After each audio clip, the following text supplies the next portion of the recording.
ಗ್ರಾಮಕ್ಕೆ ಬಂದು ಭತ್ತ ಖರೀದಿ ಮಾಡಿದ ದಲ್ಲಾಳಿ ಅದೇ ಜನರಿಗೆ ಮೋಸ ಮಾಡಿದ್ದಾನೆ. ರೈತರಿಗೆ ಬ್ಲಾಂಕ್ ಚೆಕ್ ಕೊಟ್ಟು ವಂಚಿಸಿದ ದಲ್ಲಾಳಿ ಈಗ ಲಾಕ್ ಆಗಿದ್ದಾನೆ. ಮೋಸ ಹೋದ ರೈತರು ದಲ್ಲಾಳಿಗೆ ಸರಿಯಾಗಿ ಕ್ಲಾಸ್ ತೆಗೆದುಕೊಂಡಿದ್ದಾರೆ. ರೈತರ ಭತ್ತ ಖರೀದಿಸಿ ದಲ್ಲಾಳಿ ಕಳ್ಳಾಟ. 1 ವರ್ಷದಿಂದ ಕಣ್ತಪ್ಪಿಸಿ ಓಡಾಡ್ತಿದ್ದವನಿಗೆ ದಿಗ್ಬಂಧನ. ರೈತರನ್ನ ದೇಶದ ಬೆನ್ನೆಲುಬು ಅಂತೀವಿ, ಆದ್ರೆ ಇದೇ ಅನ್ನದಾತ ಒಂದು ಹಿಡಿ ಬೆಳೆ ಬೆಳೆಯೋಕೆ ಪಡುವಂತಹ ಪಾಡು ಅಷ್ಟಿಷ್ಟಲ್ಲ. ತನ್ನ ಜೀವವನ್ನೇ ಪಣಕ್ಕಿಟ್ಟು ಬೆಳೆ ಬೆಳಿತಾನೆ. ಸಾಲ ಸೂಲ ಮಾಡಿ ಬೆಳೆದ ಬೆಳೆಯಿಂದ ಕೈ ತುಂಬಾ ಲಾಭ ಬರುತ್ತೆ ಅಂತ ಬೆಟ್ಟದಷ್ಟು ಆಸೆಯನ್ನ ಇಟ್ಕೊಂಡಿರ್ತಾನೆ. ಆದ್ರೆ ಇದೇ ರೈತರ ಬಾಳಲ್ಲಿ ಇಲ್ಲೊಬ್ಬ ದಲ್ಲಾಳಿಯು ಚೆಲ್ಲಾಟವಾಡಿದ್ದಾನೆ.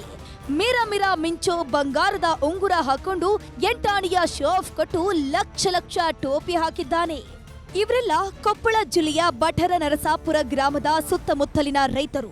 ಈ ವರ್ಷ ಚೆನ್ನಾಗಿಯೇ ಭತ್ತದ ಬೆಳೆ ಬಂದಿದ್ರಿಂದ ಒಳ್ಳೆ ಲಾಭದ ನಿರೀಕ್ಷೆಯಲ್ಲಿದ್ರು. ಇನ್ನೇನು ಮಾರಾಟ ಮಾಡಬೇಕು ಅಂದ್ಕೊಂಡ ಹೊತ್ತಲ್ಲೇ ಈ ದಲ್ಲಾಳಿ ಶರಣಬಸವ ಎಂಟ್ರಿ ಕೊಟ್ಟಿದ್ದಾನೆ. ಮೈಕೈ ತುಂಬಾ ಬಂಗಾರ ಹಾಕೊಂಡು ಬಂದು ನಿಮ್ಮ ಭತ್ತಕ್ಕೆ ಒಳ್ಳೆಯ ಬೆಲೆಯನ್ನ ಕೊಡಿಸ್ತೀನಿ, ನಾನೇ ಖರೀದಿ ಮಾಡ್ತೀನಿ ಅಂತ ಟನ್ ಗಟ್ಟಲೆ ಭತ್ತ ತಗೊಂಡು ಹೋಗಿದ್ದಾನೆ. ಯಾವಾಗ ಮೂಟೆ ಭತ್ತ ಲಾರಿಗೆ ಲೋಡ್ ಆಯ್ತು ಅವತ್ತೇ ಕೊನೆ. ಮತ್ತೆ ಈ ಕಡೆ ಮುಖ ಹಾಕಿರ್ಲಿಲ್ಲ. 1 ವರ್ಷದಿಂದ ಕಳ್ಳಾಟ ಆಡ್ತಿದ್ದವ ನಿನ್ನೆ ಲಾಕ್ ಆಗ್ತಿದ್ದಂತೆ ಊರಲ್ಲೇ ಕೂಡಿ ಹಾಕಿದ್ದಾರೆ. ನಮ್ಮ ಇಡೀ ಊರದೆಲ್ಲ 30 ಲಕ್ಷ ರೂಪಾಯಿ ತನಕ ಮಾಲ್ ತಗೊಂಡಿದ್ರು. ಬಟ್ ಅದ್ರಾಗ ಐತಲ್ಲ ಒಂದು 10 ರಿಂದ 12 ಲಕ್ಷ ಕೊಟ್ಟಿರ್ಬೋದು. ಇನ್ನು 15 ರಿಂದ 16 ಲಕ್ಷ ರೂಪಾಯಿ ಕೊಡ್ತಿದ್ದಾನ. ಬಟ್ ಕೇಳಿದ್ರೆ ಏನಂತಾರ, ಇವತ್ತು ಕೊಡ್ತು ನಾಳೆ ಕೊಡ್ತು, ಇವತ್ತು ಕೊಡ್ತು ನಾಳೆ ಕೊಡ್ತು. ಊರಾಗ ಹೋದ್ರ ಊರಾಗ ಯಾರಿಗೂ ಸಿಗಲ್ಲ. ಆಮೇಲೆ ಮತ್ತೆ ಈಗ ಇಸ್ಲಾಂಪುರದಾಗ ಅಲ್ಲಿ ಬಂದು ಬರ್ತಾನ್ರಿ, ಬೊಕ್ಕ ಚೆಕ್ ಕೊಟ್ಟನ್ರಿ, ತೋರ್ಸನ್ರಿ. ನಮ್ಗೆ ಸಾಕಾಗೈತ್ರಿ. ಅದಕ್ಕೆ 2 ದಿನ ಆತ್ರಿ ತಗೊಂಬಂದ್ ಹಾಕೊಂಡಿವ್ರಿ. ಅವ್ರ ಹೆಣ್ಮಕ್ಳನ್ನ ಪೊಲೀಸರು ಕರ್ಕೊಂಡ್ ಬಂದಿದ್ರಿ. ಜವಾಬ್ದಾರಿ ಹೊತ್ತನಾಗಿದ್ರ ಕರ್ಕೊಂಡ್ ಹೋಗ್ರಿ ಅಂತ ಅಂದಕ ನಾವ್ ಜವಾಬ್ದಾರಿ ಹೊತ್ತನಾಗಲ್ಲಮ್ಮ, ಅವ್ನ್ ತಪ್ಪೈತಿ ಅಂತೇಳಿ ಬುಟ್ಟಾಗ್ಯಾರ್ರಿ. ಆಯ್ತು ಮತ್ತೆ ಪೊಲೀಸ್ ಸ್ಟೇಷನ್ ಹೋಗ್ಯಾಳ ಅಂತ್ರಿ, ಕರ್ಕೊಂಡ್ ಬರೋದ್ರಿ ನಾವ್ ಮಾತಾಡ್ತೀವಿ. ಒಬ್ಬೊಬ್ಬರಿಗೂ ಲಕ್ಷ ಹಣ ಕೊಡ್ಬೇಕಂತೆ ಕೇಳಿದಾಗಲೆಲ್ಲ ಒಂದೊಂದು ಕತೆ ಹೇಳ್ತಿದ್ದ. ಚೆಕ್ ಕೊಟ್ಟು ಯಾಮಾರಿಸಿದವ ತಗ್ಲಾಕೊಳ್ತಿದ್ದಂತೆ ಗ್ರಹಚಾರ ಬಿಡಿಸಿದ್ದಾರೆ.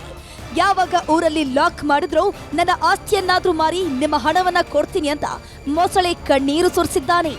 ಎಲ್ಲಿ ಗಾಡಿ ಮೇಲೆ ಕರ್ಕೊಂಡು ಮಂದ್ಯಾಗ ಬಂದಿರ್ತಾರೆ. ಅವ್ರು ಏನ್ ಮಾಡಿ ಕಟಾಕಕ್ಕೆ ಬಂದಿದ್ರು ಬೇಡ ಅಂತ ಹೇಳಿ ಏನಂದ್ರೆ ಚೆಕ್ ಕೇಸ್ ಹಾಕ್ಯಾರ, ನಾಳೆ ಸೆಟಲ್ಮೆಂಟ್ ಮಾಡ್ಕೊಂಡ್ರಿ.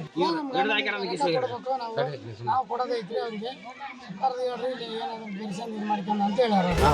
ಪೊಲೀಸರು ಬಂದ್ರು ಜನರ ಸಿಟ್ಟು ಮಾತ್ರ ಕಮ್ಮಿ ಆಗಿರ್ಲಿಲ್ಲ. ಈತನನ್ನ ಬಿಡ್ಬೇಕು ಅಂದ್ರೆ ಯಾರಾದ್ರೂ ಜವಾಬ್ದಾರಿ ತಗೊಳ್ಳಿ ಅಂತ ಪಟ್ಟು ಹಿಡಿದಿದ್ದಾರೆ. ಒಟ್ನಲ್ಲಿ ರೈತರಿಗೆ ಟೋಪಿ ಹಾಕೊಂಡು ಓಡಾಡ್ತಿದ್ದವ ಸರಿಯಾಗಿ ಲಾಕ್ ಆಗಿದ್ದಾನೆ.